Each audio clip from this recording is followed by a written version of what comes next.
E come spazi alla rubrica settimanale di Novis dal Monte.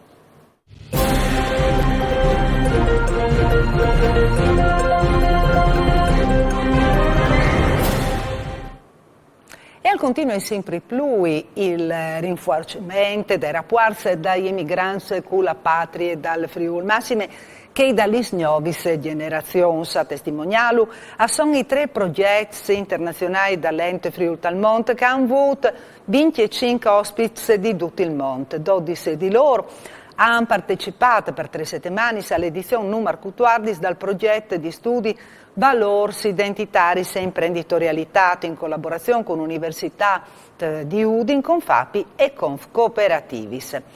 Altre 5 investite sono state in Friuli Vignesi e Giulia per la terza edizione di Foramba, l'iniziativa di Confartigianato Imprese Udine per far conoscere le realtà artesane dal nostro territorio. Di ultimo, 7 argentini e un brasiliano hanno partecipato al progetto alla scoperta dall'Isla Idris, imparando a conoscere le più grandi attrazioni culturali e turistiche della nostra regione, visitando i paesi di divinince dai loro vons.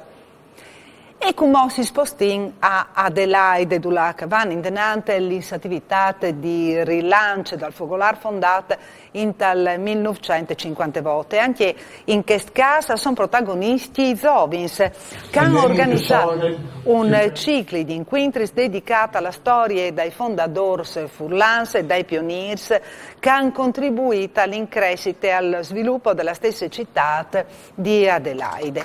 L'incontri alla Viaduto Michele Dabona contà la storia della famiglia Floreani Rivade di Trepp Grant sul finita Jains Vince, fino alle vicende da imprenditori furlans in Australia e dal nostro team.